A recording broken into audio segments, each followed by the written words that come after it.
আসসালামু আলাইকুম। দূরে কাছে যে যেখানে বসে ভিডিওটা দেখছেন আশা করছি ভালো লাগবে। এরকম করে ডিজাইন করে আপনিও নিজেও হাতের তৈরি কাজ করা ড্রেস বানাতে পারবেন। তার জন্য অবশ্যই আপনাকে কিছুটা ধৈর্য থাকতে হবে। প্রথমে আমি টুকরো কাপড় নিয়ে নিব 3 বাই 3 ইঞ্চি করে। আপনি ইচ্ছা করলে 2 বাই 2 ইঞ্চিও নিতে পারেন। এরকম করে ভাঁজ করে আমি দেন অ্যাপ্লিকের মতো বসিয়ে নিব।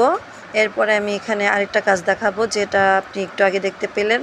ওড়নার 2 পাশে অথবা শাড়ির আঁচলে অথবা আপনি আশা হাতার করছি সম্পূর্ণ 2 ভিডিওটা হাতা দেখবেন সাইডেও এবং দেখলে অবশ্যই শিখতে পারবেন। যারা নতুন তাদের জন্য এই ভিডিওটা একদম উপযোগী এবং অল্প সময়ের মধ্যে ভালো কাজ করা যায়। বাসন্তীর মধ্যে লাল রংটা তেমন একটা ফুটে নাই, সাদা রংটা ফুটে আছে।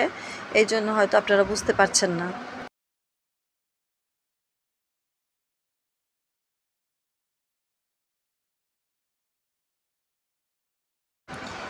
এখানে আমি 2টা সাইড ভাঁজ করে মিশিয়ে তারপর জয়েন করে নেব। সেলানোর পরে আমি এটাকে আবার উল্টে নেব। সোজা পাশটা সামনে এবং উল্টা পাশটা ভিতরে ঢুকিয়ে দিব।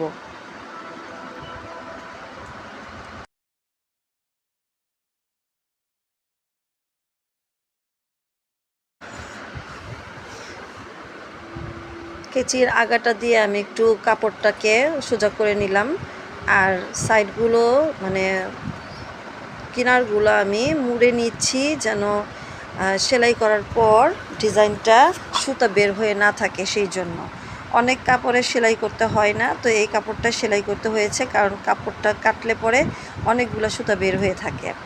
আপনি খুব নিখুঁতভাবে হাতের কাজটা করতে হবে।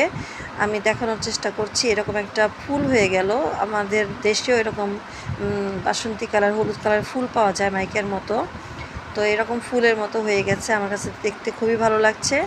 আপনারা বাসায় ট্রাই করতে পারেন এবং জামার সাইডে, হাতের সাইডে, ওড়নার সাইডে, শাড়ির আঁচলে দিতে পারেন।